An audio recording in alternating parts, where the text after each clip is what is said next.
ഇതേ ഒരു വിളിക്കണുണ്ടോ, ഇതെന്താ സംഭവം എന്ന് മനസ്സിലായോ? ഈ വിളിച്ചുകൊണ്ടിരിക്കുന്ന ഇവിടെ കൂടിയിരിക്കുന്ന ക്രൗഡിനെയാണ് കേട്ടോ. അതായത് ഈ ഷോ കണ്ടിറങ്ങിയ ആൾക്കാരെയാണ് ഇവർ വിളിച്ചുകൊണ്ടിരിക്കുന്നത്. അവരെ കൂടെ നിന്ന് ഫോട്ടോ എടുക്കാൻ വേണ്ടിയിട്ടാണ് ഈ വിളിക്കുന്നത്. അപ്പോൾ ഈ സ്നേഹം കാണുമ്പോൾ വിചാരിക്കും അവരുടെ സ്നേഹം കൊണ്ടാണ് നമ്മളെ വിളിക്കുന്നതെന്ന്. പക്ഷെ ഒരിക്കലുമല്ല. അവരുടെ കൂടെ നിന്ന് ഫോട്ടോ എടുക്കണമെങ്കിൽ 100 തായ്ബാത്ത് കൊടുത്താലാണ് അവരതിന് വേണ്ടി പോസ് ചെയ്യുള്ളൂ. അപ്പോൾ അത് നോട്ട് ചെയ്തേക്കുക. അപ്പോൾ കപ്പിളായിട്ട് പോകാൻ 2 പേരുണ്ടെങ്കിൽ 2 പേരും 100 വെച്ച് കൊടുത്താലാണ് അവരതിന് സമ്മതിക്കുള്ളൂ. ഓക്കെ. അപ്പോൾ ഇവർ അകത്ത് ഷോ കഴിഞ്ഞിട്ട് ഈ ഗസ്റ്റിന്, അതായത് ഷോ കണ്ട ആൾക്കാർക്ക് അവരുടെ കൂടെ നിന്ന് ഫോട്ടോ എടുക്കാൻ വേണ്ടിയിട്ട് ഓരോ ഷോ കഴിയുമ്പോഴും പുറത്ത് ഇതേപോലെ വന്ന് നിൽക്കും. അപ്പോൾ ഇഷ്ടമുള്ളവർക്ക് ഫോട്ടോ എടുക്കാം, അല്ലാത്തവർക്ക് പോവാം. ഓക്കെ. ഈ ഷോ 70 മിനിറ്റാണ് വരുന്നത്. തീർച്ചയായിട്ടും നമ്മുടെ ഈ തായ്ലൻഡ് വിസിറ്റ് ചെയ്യുന്നവർ മസ്റ്റായിട്ടും കാണുന്ന ഒരു ഗംഭീരമായിട്ടുള്ള ഷോ ആണെന്ന് വേണമെങ്കിൽ പറയാം. കാരണം ഇതിൻ്റെ കൊറിയോഗ്രാഫിയും ഇവരുടെ കോസ്റ്റ്യൂമും ഒക്കെ ഒരു രക്ഷയില്ല, അത്ര അടിപൊളിയാണ്.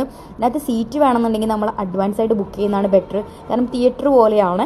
അതായത് മുമ്പിലുള്ള സീറ്റൊക്കെ കിട്ടണമെങ്കിൽ, നല്ല നല്ല സീറ്റൊക്കെ കിട്ടണമെങ്കിൽ നമ്മൾ നേരത്തെ ബുക്ക് ചെയ്യണം. റേറ്റും അതനുസരിച്ച് ഡിഫറെൻ്റ് ആയിരിക്കും.